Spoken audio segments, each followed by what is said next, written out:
Salut à toutes et à tous, heureux de vous retrouver pour cette série consacrée à la découverte des technologies innovantes au service des sciences de la vie. Alors dans ce nouvel épisode, nous allons nous intéresser aux ondes lumineuses et acoustiques. Comment la lumière peut-elle aider à mieux comprendre le vivant ? Qu'est-ce que la biophotonique ? Et pourquoi cultiver des cellules en lévitation ? Vous allez voir, c'est étonnant.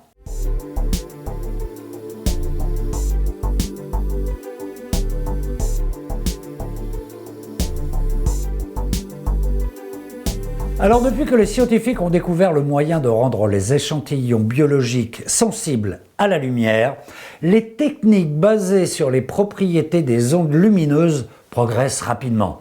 C'est par exemple le cas de la microscopie. Toutes ces techniques optiques appliquées à la biologie sont regroupées dans une discipline appelée la biophotonique.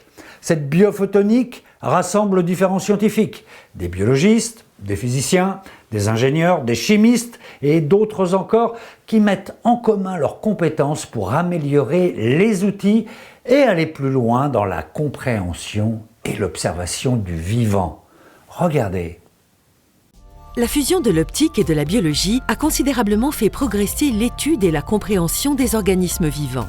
Cette association est à l'origine d'un domaine scientifique qu'on appelle la biophotonique.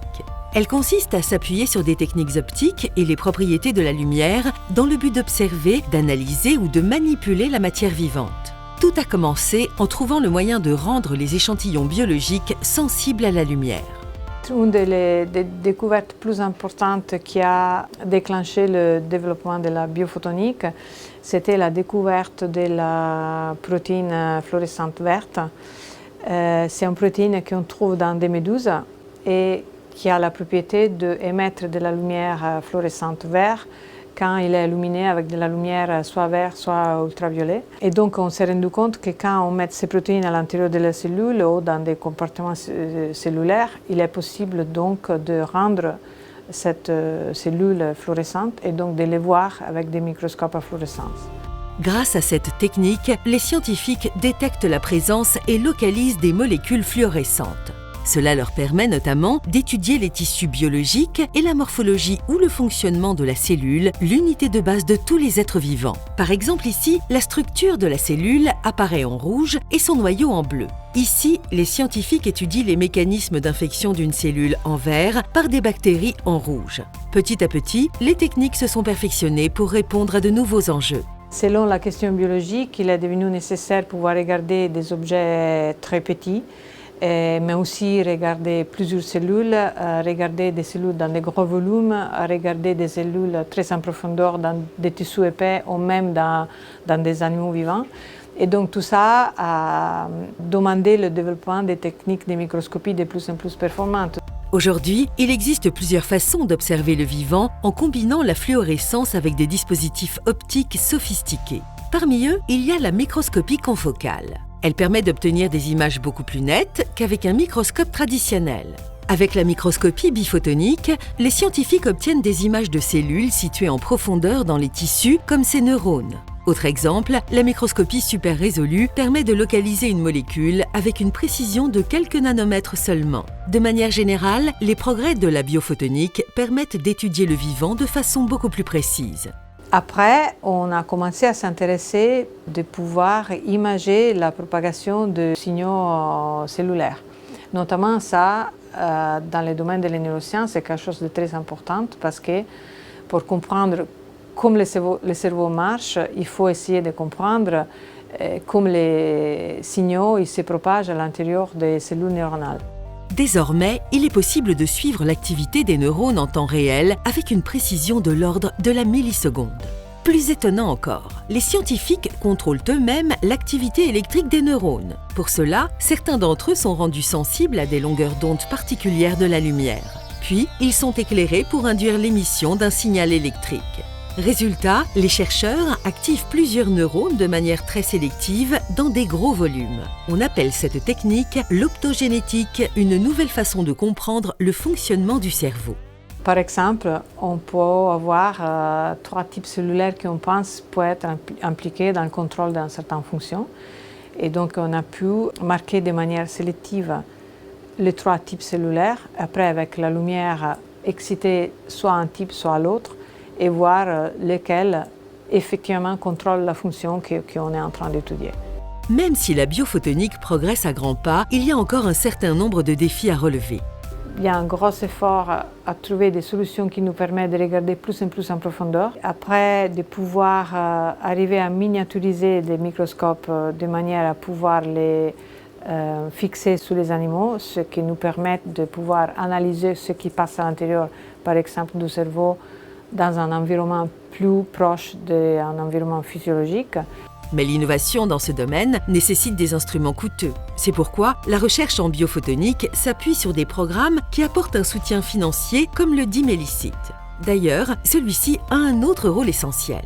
Pour pouvoir avancer dans le domaine de la biophotonique, il faut la photonique, il faut la biologie. Dans tout ça, le dit Mélicite, il a un rôle essentiel parce qu'il force vraiment à construire des projets collaboratifs entre équipes qui ont des savoir-faire différents. Vous l'aurez compris, la biophotonique est en train de modifier profondément la compréhension du vivant. Elle ouvre de nouvelles pistes de recherche dans l'exploration du monde microscopique, voire nanoscopique. D'autres ondes sont également utilisées et mises au service de la biologie. Ce sont les ondes acoustiques. Les scientifiques s'en servent pour cultiver des cellules souches en lévitation. Oui, en lévitation. Quel intérêt, me direz-vous? Eh bien, de cette façon, il est possible de produire une couche de cellules ou une sorte, disons, de mini-organe d'une manière plus simple et plus proche du réel qu'avec les techniques conventionnelles. Vous allez voir que là encore, la technologie peut rendre de grands services à la biologie. C'est très surprenant. Regardez ces petites stries blanches, ce sont des amas de cellules maintenues en lévitation grâce à des ultrasons. En fait, ce dispositif est une nouvelle façon de cultiver des cellules en laboratoire. On parle de culture cellulaire 3D en lévitation. Cette innovation présente de nombreux avantages pour l'ingénierie tissulaire. L'objectif de l'ingénierie tissulaire, c'est de créer des remplacements d'organes défectueux pour soit récupérer complètement l'organe ou récupérer une partie de leur fonction. Pour vraiment récupérer la fonction d'un organe, il faut plusieurs cellules, parce que chaque organe est composé de milliards de cellules. Donc c'est important de pouvoir amplifier ces cellules avant de réinjecter ou réimplanter chez le patient. Donc pour ça, on fait ce qu'on appelle la culture cellulaire. Actuellement, les cellules sont cultivées dans des boîtes en plastique, comme celle-ci. Mais cette culture en 2 dimensions ne mime pas assez bien la formation des cellules dans le corps humain. Résultat, les cellules modifient leur comportement. Petit à petit, elles s'étalent et adhèrent au fond du support. Pour pouvoir libérer les cellules, on utilise des traitements enzymatiques.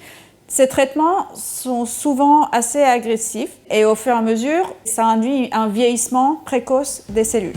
Pour éviter ce phénomène, les biologistes de l'équipe Stem Cells Biotechnologies de l'INSERM à l'hôpital Saint-Louis ont collaboré avec les physiciens de l'équipe Acoustofluidics de l'ESPCI à Paris. Ensemble, ils ont développé une nouvelle approche de culture cellulaire 3D basée sur la lévitation acoustique. L'avantage de la technique que nous avons développée, c'est que ça permet aux cellules de s'organiser en sphéroïdes, donc vraiment en une organisation en 3D qui est plus proche aux conditions physiologiques. Donc les cellules réagissent différemment. Les cellules, par exemple, en sphéroïdes, sont beaucoup moins prolifératives, ce qui est le cas dans le corps humain, parce que la plupart des cellules ne sont pas prolifératives. Il y a beaucoup d'études, y compris notre étude, qui ont montré que cette organisation 3D améliorait la qualité de la différenciation des cellules souches en tel ou tel type cellulaire. Ce n'est pas forcément en nombre, mais c'est plutôt en qualité. Les biologistes et les physiciens ont travaillé main dans la main pour créer un dispositif compact adapté aux contraintes de la biologie et de la physique. Dans les mains, j'ai une puce acoustofluidique qu'on a designée pour faire de la culture cellulaire à 3 dimensions. Elle est composée d'un corps en PDMS qui a été collé sur une lame de verre. Et ensuite, le dernier élément qu'on va utiliser sur cette puce microfluidique, c'est un transducteur ultrasonore qui va permettre de générer l'onde ultrasonore à 2 MHz qu'on vient insérer dans la puce microfluidique. Le fait de pouvoir insérer et enlever ce transducteur ultrasonore va permettre de récupérer à la fin les objets cellulaires qu'on a pu fabriquer en lévitation acoustique. Pour placer les cellules en lévitation acoustique, les physiciens ont conçu une cavité spécifique à l'intérieur de la puce acoustofluidique, de manière à générer un type d'onde particulier, appelé onde stationnaire. Donc cela suppose d'émettre une onde acoustique, une onde plane, qui va venir se réfléchir sur la lamelle de verre, revenir et générer en fait par interférence avec l'onde qui est émise, ça va générer des oscillations donc ce qu'on appelle stationnaires. On n'a plus une onde propagative, mais une onde qui va osciller de manière spatiale. Et on doit respecter un certain critère, c'est qu'on doit adapter la hauteur de la cavité à la fréquence qu'on va utiliser. Cette onde stationnaire génère à son tour une force capable de contrer la gravité. C'est la force de radiation acoustique. Au bout d'une trentaine de minutes seulement, cette force rassemble toutes les cellules au niveau de zones bien précises de l'onde, appelées nœuds de pression. On parle aussi de piège acoustique. C'est ici que les cellules sont bloquées et maintenues en lévitation pendant toute la durée de la culture. Le nombre de pièges acoustiques, en fait, on l'a adapté aux besoins de la biologie. Donc, c'est-à-dire finalement le plus grand objet cellulaire on peut générer sur une expérience, le mieux ça sera pour la suite. Donc pour l'instant, on a réussi à optimiser nos systèmes pour avoir une 50aine de pièges par puce acoustofluidique. Sachant qu'on peut en lancer plusieurs l'une à côté de l'autre en même temps. Donc ça veut dire qu'on multiplie finalement 50 x 2, x 4, x 8. Donc à la fin, on obtient 400 sphéroïdes. Voilà. Le fait d'obtenir des sphéroïdes améliore la fonction des cellules cultivées et offre de nouvelles pistes thérapeutiques. Cette prouesse scientifique et technologique ouvre aussi la voie à d'autres types de cultures. On peut imaginer à mettre en culture, co-culture, ce qu'on appelle, différents types de cellules qui peuvent encore améliorer la fonction des cellules parce que, comme vous savez très bien, chaque organe est composé de différents types de cellules. Donc comme ça, on peut imaginer à créer des mini-bouts d'organes qui peuvent avoir des fonctions améliorées et qu'on peut aller vraiment vers des applications thérapeutiques et ouvrir une nouvelle voie. Donc vraiment, la technologie qu'on a développée, ça ouvre, je dirais, la voie vers d'autres méthodes de culture pour des cellules qu'on n'arrive pas à cultiver dans des conditions classiques. Voilà donc une innovation technologique au service de la biologie qui, elle, ne restera pas en suspens. Voilà comment la biologie et la technologie interagissent pour améliorer les connaissances scientifiques.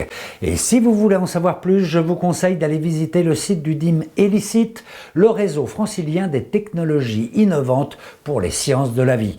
Quant à nous, on se retrouve bientôt pour un nouvel épisode et d'ici là, n'oubliez pas que l'union fait la science. Allez, ciao les sorciers!